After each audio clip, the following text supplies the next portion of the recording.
하나님의 말씀은 고린도후서 13장 1절에서 13절까지 말씀입니다. 고린도후서 13장 1절에서 13절까지 말씀을 저와 여러분이 한 절씩 교도하도록 하겠습니다.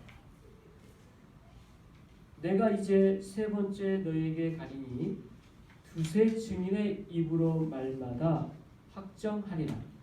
내가 이미 말하였거니와 지금 떠나 있으나 두 번째 대면했을 때와 같이 전에 죄 지은 자들과 그 남은 모든 사람에게 미리 말하노니 내가 다시 가면 용서하지 아니하느냐. 이는 그리스도께서 내 안에서 증거하시는 증거를 너희가 구하리니 그는 너희에게 대하여 약하지 않고 도리어 너희 안에서 강하시느니라. 그리스도께서 약하심으로 십자가에 못 박히셨으나 하나님의 능력으로 살아계시니 우리도 그 안에서 약하나 너희에게 대하여 하나님의 능력으로 그와 함께 살리라. 너희는 믿음 안에 있는가? 너희 자신을 시험하고 너희 자신을 확증하라. 그리스도 예수께서 너희 안에 계신 줄을 너희가 스스로 알지 못하느냐? 그렇지 않으면 너희는 버림받은 자니라. 우리가 버림받은 자 되지 아니한 것을 너희가 알기를 내가 바라고 우리가 하나님께서 너희로 악을 조금도 행하지 않게 하시기를 구하노니 이는 우리가 옳은 자임을 나타내고자 함이 아니라 오직 우리는 버림받은 자 같을지라도 너희는 선을 행하게 하고자 함이라. 우리는 진리를 거슬러 아무것도 할 수 없고 오직 진리를 위할 뿐이니 우리가 약할 때 너희가 강한 것을 기뻐하고 또 이것을 위하여 구하니 곧 너희가 온전하게 되는 것이라. 그러므로 내가 떠나 있을 때에 이렇게 쓰는 것은 대면할 때에 주께서 너희를 넘어뜨리려 하지 않고 세우려 하여 내게 주신 그 권한을 따라 엄하지 않게 하려 함이라.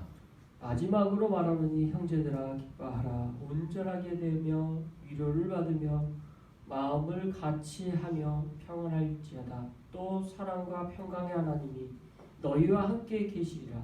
거룩하게 입맞춤으로 서로 문안하라. 모든 성도가 너희에게 문안하느니라. 주 예수 그리스도의 은혜와 하나님의 사랑과 성령의 교통하심이 너희 무리와 함께 있을지어다. 아멘. 고린도후서 마지막 장 말씀을 이제 같이 한번 살펴보자 합니다. 고린도후서 이 마지막 장을 보면서 고린도후서에 대한 전반적인 내용들이 다 정리가 되는 장이라 이 말씀을 꼭 같이 한번 살펴보는 게 좋겠다 해서 이 말씀 봅니다. 이제 먼저 고린도후서라는 성경이 앞서서 고린도 교회의 두 번의 편지와 또 두 번의 만남에 대한 내용들이 전제되어 있는 것을 보여주면서 고린도 교회에 일어났던 여러 가지 문제들과 일들이 있었음을 알려주고 거기에 대해서 여러 가지 사도 바울의 권면이 있었던 것을 알 수가 있죠. 그게 먼저 배경이 돼서 오늘 본문 말씀도 살펴볼 수가 있게 되는 거죠. 한번 한 절 한 절 보면서 말씀 살펴보겠습니다. 먼저 1절 같이 한번 읽어보겠습니다. 시작. 내가 이제 세 번째 너희에게 가니 두세 증인의 입으로 말마다 확정하리라. 자, 여기서 세 번째 너희에게 가리니 여기서 이미 두 번 앞에서 갔다라는 것을 알 수가 있죠. 그런데 세 번째 갈 때의 목적에 대하여 이제 1절 후반부 2절에서 이제 계속 나오죠. 두세 증인의 입으로 말마다 확정하리. 이게 무슨 뜻일까요? 쉽게 말하면 이거죠. 우리가 법정에 섰을 때 법정에 증인으로서 서기 위해서는 나 혼자 목격해서 그 목격한 것이 법적인 효력이 있지 않아요. 어때야 돼요? 성경에 근거하면 최소한 두세 사람이 똑같은 증거를 제시해야 증인으로서 채택이 되고 그것이 합법적으로 적용될 수 있는 힘이 있어요. 그죠? 지금 그러면 오늘 이 말씀은 마치 법정에서의 쓰는 용어를 쓰면서 두세 증인의 입으로 말마다 확정하는 것, 지금 이 말로 시작한다는 것은 굉장히 지금 엄한 이야기 해야 될 것 같은 분위기죠. 예. 지금 사도 바울은 세 번째 갔을 때 너희들과의 만남에서 나는 어떤 자세와 태도로 갈 거냐 이걸 보여주는 거예요. 어떤 태도예요?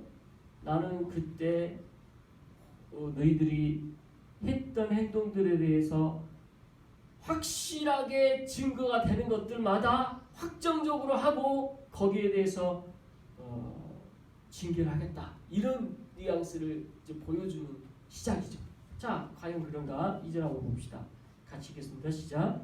내가 이미 말하였거니와 지금 떠나 있으나 두 번째 대면하였을 때와 같이 전에 죄를 지은 자들과 그 남은 모든 사람에게 미리 말하노니 내가 다시 가면 용서하지 아니하리라. 그래서 앞에서 이제 두 번의 만남이 먼저 있었는데 이미 말하였거니와 그래서 앞에서 말했던 것을 말하면서 지금은 같이 있지 않죠.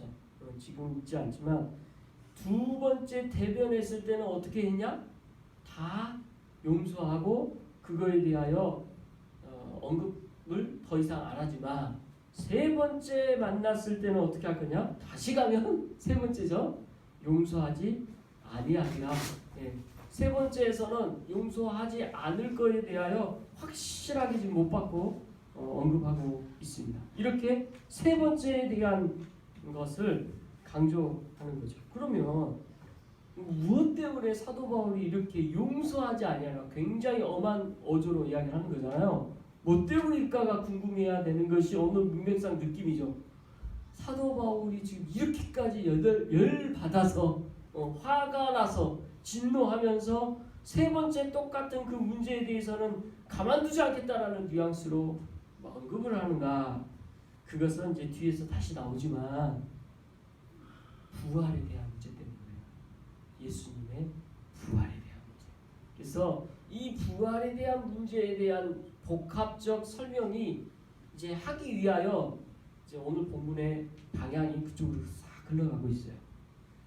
자, 그러면 오늘 본문에서 느끼는 뉘앙스의 또 하나의 맥락은 사도 바울의 사도권에 대한 문제가 끊임없이 고린도 교회는 공격을 했거든요. 그리고 사도 바울의 이 사도권에 대한 공격 중에 하나가 그들이 생각할 때 사도란 무엇이냐? 여러분 사도라면 뭘 해야 될까요? 라는 질문을 여러분에게 한다면 여러분 어떻게 대답하겠습니까? 근데 이 고린도 교회는 자기 나름대로의 답이 있었어요. 어떤 답이 있었냐면 황홀경에 빠지거나 어떤 특별한 체험을 하거나 뭐 이런 뉘앙스가 강해요. 왜냐하면 고린도 교회는 여러분 아시지만 은사가 많은 교회잖아요. 각종 은사들이 있었어.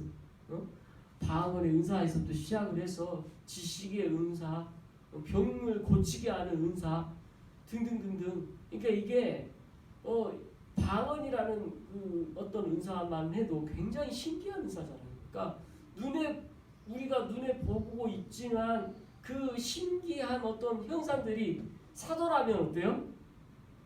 그런 것들이 있어야 된다고 고린도 교회는 그 나름대로 어떤 정의가 있었던 거예요.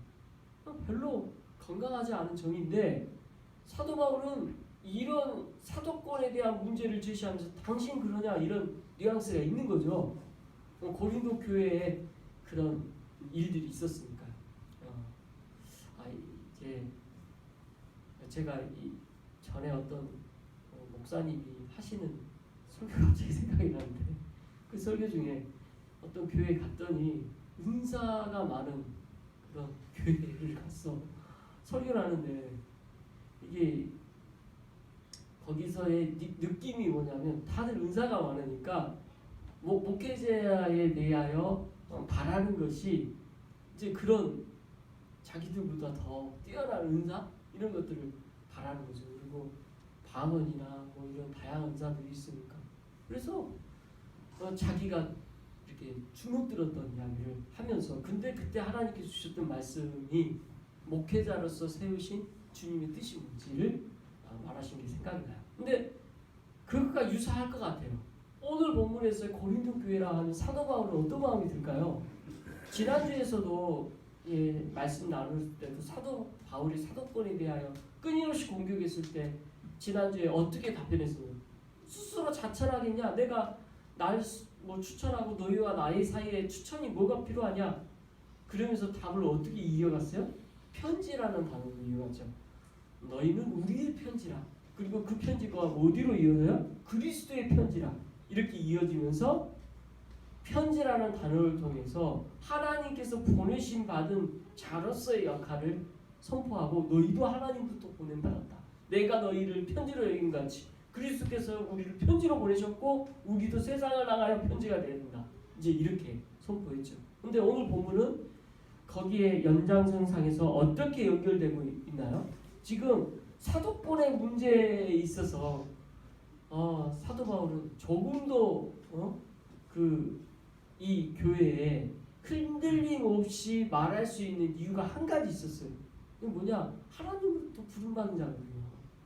예수님께서 너는 이방인을 위한 그릇이라고 말씀하셨고 그 부름받은 소명 때문에 말씀을 선포하고 있기 때문에 사도 바울이 말하는 사도권은 뭐예요? 그러면 하나님부터 부름받아서 하나님께 말씀하시고자 해서 하나님께서 말씀하신 걸 선포하는 일인 거죠. 이게 진짜 사도죠. 딴 게 뭐가 필요해요? 각종 은사들이 뭐가 필요해요? 무엇을 위한 거예요? 가장 본질이 뭐예요?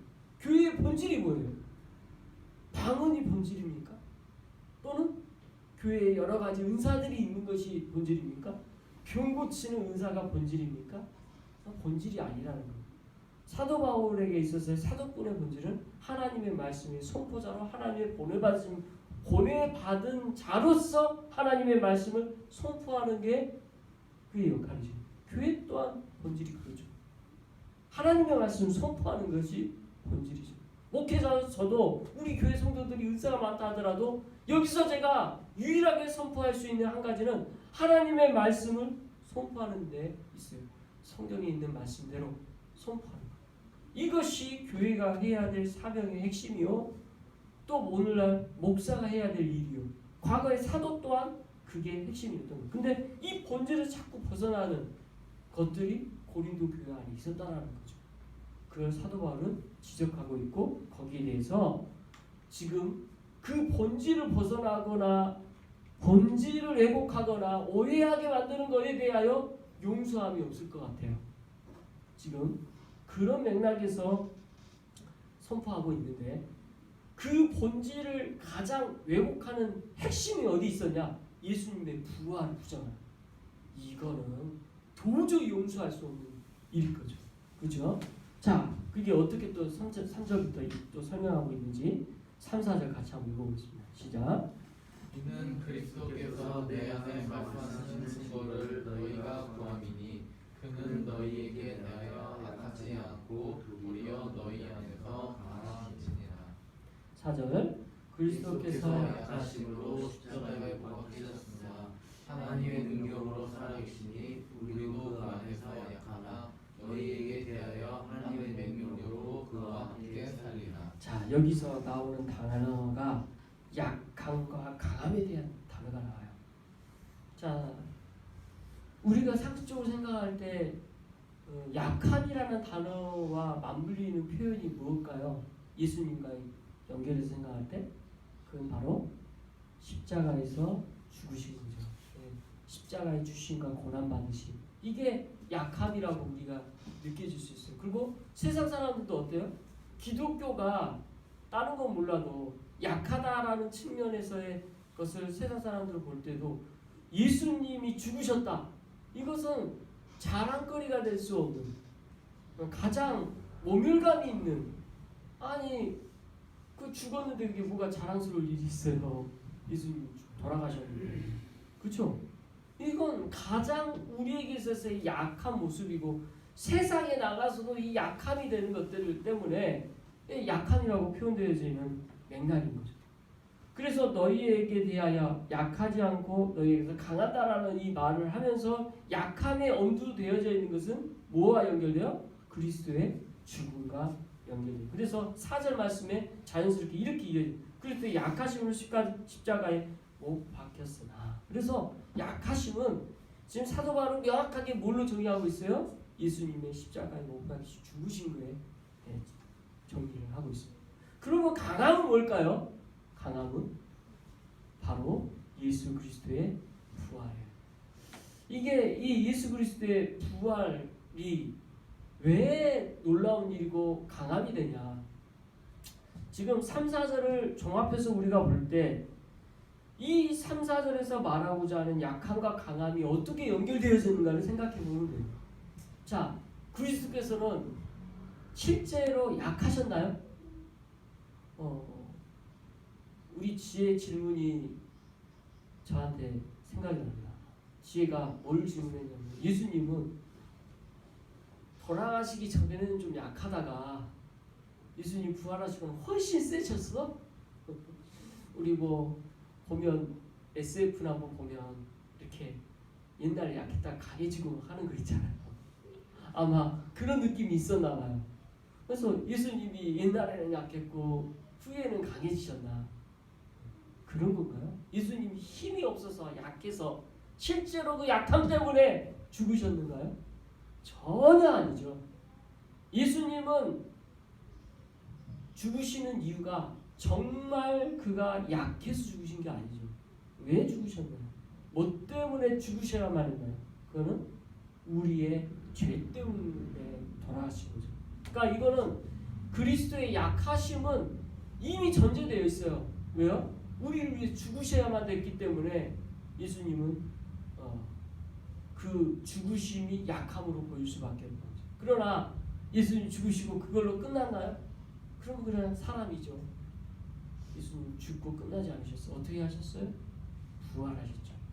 그리고 나서 그 부활하심으로 말미암아 우리에게 주신 선물들을 보여주세요.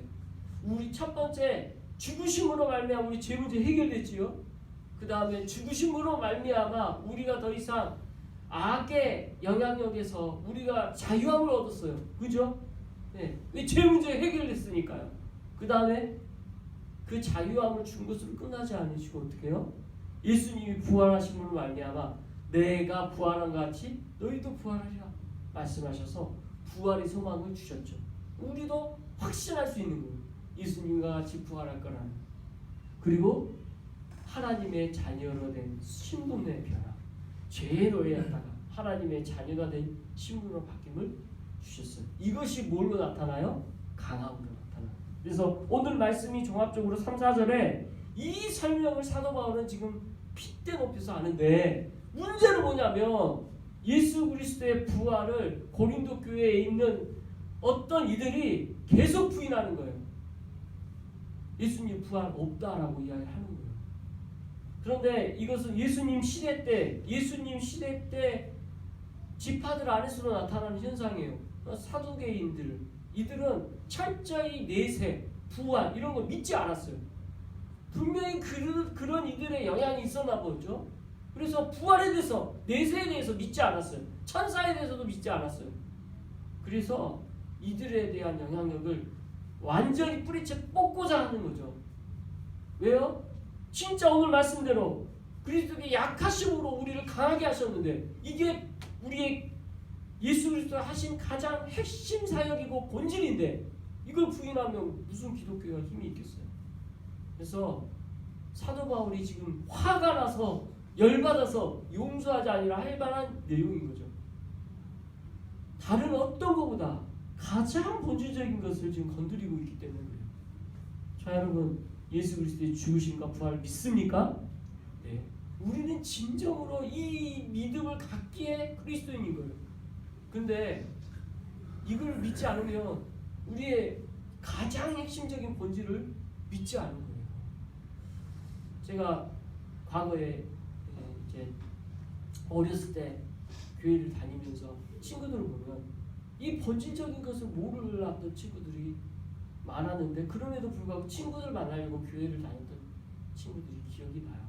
지금은 신앙생활 잘하고 있을지 모르죠. 근데 이게 이 본질적인 것을 강조하지 않고 가르치지 않으면 교회는 뭘 가르쳐야 됩니까? 지금 고린도 교회도 마찬가지예요. 교회가 이제 규모가 커졌어요. 근데 이 본질적인 내용에 부인하는 이들이 생겨요. 사도 바울은 이건 정말 큰일 날 일이라고 선포하는 거죠.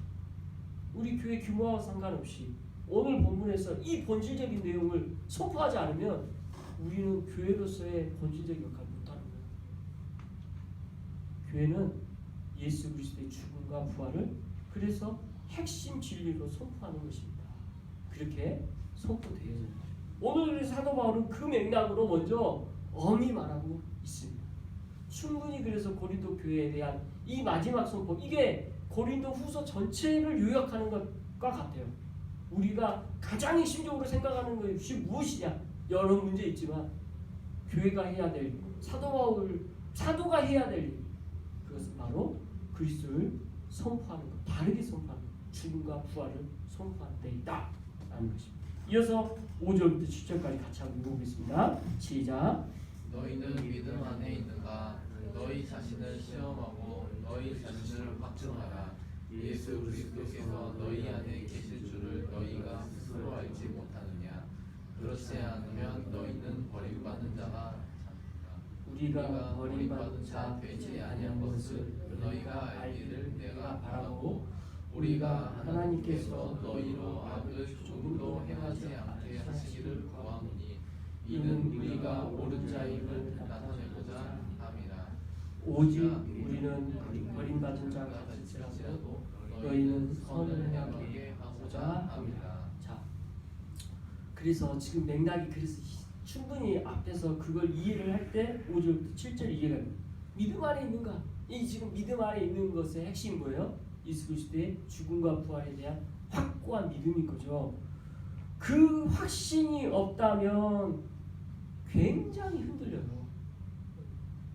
저도 예수님이 나를 위해서 죽으셨고 부활하셨다는 사실을 믿는 데까지 신앙생활 오랜 기간 동안 방황을 했어요. 제가 이걸 명확하게 고백한 것은 이미 초등학교 때부터 교회를 다녔었거든요.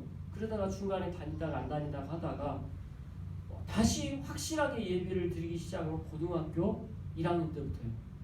초등학교 때 한 몇 년 다녔고 쭉 쉬다가 고등학교 다시 다녔는데 그 기간 동안 고3 때까지 고3 때도 한 번도 예배에 빠진 적이 없어요. 근데 제가 방황을 했잖아요. 정말 예수님이 살아계시는가? 잘 모르겠더라고요. 날 위해서 죽으셨다는 게 어떤 의미인지 모르겠어요. 엄청 방황했어요. 그 방황 가운데 있다가 대학교 2학년 때 비로소 예수님 본격적으로 만나게 된 거죠. 그럼 저도 오랜 기간이 걸려서 이 신앙에 대한 확고함과 고백이 얼마나 중요한지를 압니다. 네, 여기 계신 한 분 한 분이 그걸 하고 있다는 건 정말 놀라운 일이고 기적 같은 일이에요. 그리고 감사한 일입니다. 우리 교회 성도들이 앞으로 오게 된다면 처음부터 예수님을 믿는 사람이 올까요? 믿지 않은 사람들이 올까요? 대부분 믿지 않은 사람들이 올 거란 말이에요. 그러면 믿지 않은 사람들이라면 이 내용을 명료하게 선포하고 믿게 해야 되는 일이 교회가 하는 거죠. 지금 오늘 고린도 교회에 믿지 않는 이들이 있을 거예요. 그들을 향하여 믿음 안에 있는가? 질문하면서 그들에게 확고한 신앙을 세우기 위하여 도전하고 있음을 보여주고 있는 것이죠. 그래서 믿음이 없다 할지라도 예수 그리스도에 대한 죽음과 부활을 확실하게 믿도록 도전하면서 그 시험해 보도록 하고 그 안에 들어오도록 고민하고 있음을 보여주고 있습니다. 그래서 하나님께서 그렇게 하실 것에 대한 확신을 이렇게 선포하는 거죠. 이어서 8절 한번 보겠습니다. 시작. 우리는 진리를 거슬러 아무것도 할 수 없고 오직 진리를 위할 뿐이니. 자, 그래서 진리를 거슬러 아무것도 할 수 없어요. 오직 진리를 위한 것뿐이에요. 여기서 진리, 성경 말씀 자체가 진리지만 가장 그 핵심 진리는 그리스도의 죽음과 부활이라고 생각을 할 때 그거 우리가 할 수 있는 게 있어요? 선포하는 것밖에 없지. 그래서 진리를 거슬러 아무것도 할 수 없고 오직 진리를 위한 것뿐이에요. 이게 선포되어질 거죠. 그죠? 이어서 9절 읽겠습니다. 시작. 우리가 약할 때 너희가 강한 것을 기뻐하고 또 이것을 위하여 구하니 곧 너희가 온전하게 되는 것이라. 이걸 직역하면 우리가 기뻐한다. 왜냐하면 우리가 약할 때 그러나 너희가 강하기 때문이다. 우리가 또한 이것을 너희의 완성을 원한다. 우리나라 말 그대로 직역하면 이런 뜻이에요. 그러니까 이게 의역을 한 거죠. 오늘 보면 말씀은 9절 말씀에 그래서 이 말씀 안에서 말하고자 하는 핵심 맥락이 뭐겠어요? 지금 하나님께서 우리에게 주신 이 진리의 말씀이 어떤 내용이고 그거를 어떻게 우리가 확신을 해야 되느냐에 초점을 맞추죠. 그게 그리스도 안에서 있을 때 완전해져가는 과정 가운데 있음을 오늘 말씀을 선포합니다. 그래서 우리가 이 약할 때 강한 것을 기뻐하고라고 할 때 약할 때 뭐예요? 그리스도의 죽음을 말하고 강할 때는 뭐예요? 그리스도의 부활을 뜻한다고 할 때 이 약함에 의하여 강함에 되어진 것에 대한 이 핵심 진리를 기뻐하는 것밖에 없어요. 우리는 그죠? 그리고 이 내용 안에서의 믿음 가운데 우리는 완전해진 것을 말씀해요. 그러니까 뭔가 우리가 행하거나 뭔가 이 땅 가운데 행위로서 구원의 은혜 뭐 전혀 없어요. 오늘 보면 잘 보시면 그죠? 잘 보면 그리스도께 다 지신 거고 그리스도 안에서 거하는 것뿐이지 우리가 뭔가를 행해서 구원에 이르는 것이 아님을 오늘 말씀은 보여주고 있습니다. 그래서 온전하게 되는 것, 믿음 안에서 온전하게 되는 거죠. 이어서 10절 말씀 읽어보겠습니다. 시작. 그러므로 내가 떠나 있을 때에 이렇게 쓰는 것은 대면할 때에 주께서 너희를 넘어뜨리려 하지 않고 세우려 하여 내게 주신 그 권한을 따라 엄하지 않게 하려 함이라. 네. 그래서 지금 이제 마지막으로 고면하는 내용이 나와요. 어떤 내용이 나와요? 이렇게 편지를 먼저 쓰는 이유에 대하여 지금 직접 만나서 대면해서 얼굴 보고 이야기하기 전에 내가 이 글을 쓰는 이유가 뭐냐? 너희를 넘어뜨리려 하지 않고 세우기 위함이다. 지금 사도 바울은 고린도 교회에 대해서 엄청난 책망을 하면서도 그 책망 가운데 이유를 말하고 있어요. 왜 책망하냐? 교회를 떠나게 하기 위함이 아니라 너희가 세워지기 위함이다. 그래서 우리가 성도들 안에서도 갈등이 있을 수 있고 연약함 때문에 그 서로 가신한 것 때문에 상처 줄 수 있어요. 그죠? 우리가 서로에게 그런 갈등과 원한이 때문에 아플 수 있지만 이것이 그리스도 안에서 세워지기 위한 과정이 되는 것이 맞는 거지 서로 상처받고 아파하기 위함이 아니라는 거예요. 이게 규모가 커지면 커질수록 그런 일들이 인간관계 안에서 나타나요. 우리가 약함 때문에. 그러나 우리의 미리 이 준비를 시켜주시죠. 교회 안에서 상처받았을 때, 연약해졌을 때 우리 어떻게 해야 되냐? 사람 보지 않는 거죠. 뭐 봐야 돼요? 그리스도예요. 저에게 있어서 저한테 여러분 상처 안 받으라는 건 없잖아요. 그렇죠? 저 사람인데 상처 줄 수 있어요. 근데 사람 때문에가 아니라 그리스도를 위하여 세워지고 서로에게 견고하게 세워지기 위함을 또한 오늘 말씀을 통해 보여줍니다. 사도 바울 또한 저는 이 분의 기질상 상처 많이 줬을 것 같아요. 엄격한 분이라 굉장히 엄한 분이죠. 상처 줬겠죠. 근데 이제 그런 측면에 있어서 본인 스스로도 아는 거예요. 어디에 초점을 둬야 되냐? 교회를 세우기 위함에 초점을 두지 않냐면 얼마나 인간이 연약하기 때문에 상처를 주는지를 알 것을 보여줍니다. 그래서 그 마음 안에 사도 마음 안에도 늘 그런 불안함이 있었을 것 같아요. 같이 이어서 봅시다. 11절 12절 같이 보겠습니다. 시작. 마지막으로 말하노니 형제들아 기뻐하라. 온전하게 되며 위로를 받으며 마음을 같이하며 평안할지어다. 또 사랑과 평강의 하나님이 너희와 함께 계시리라. 거룩하게 임하심으로 서로 문안하라. 모든 성도가 너희에게 문안하느니라.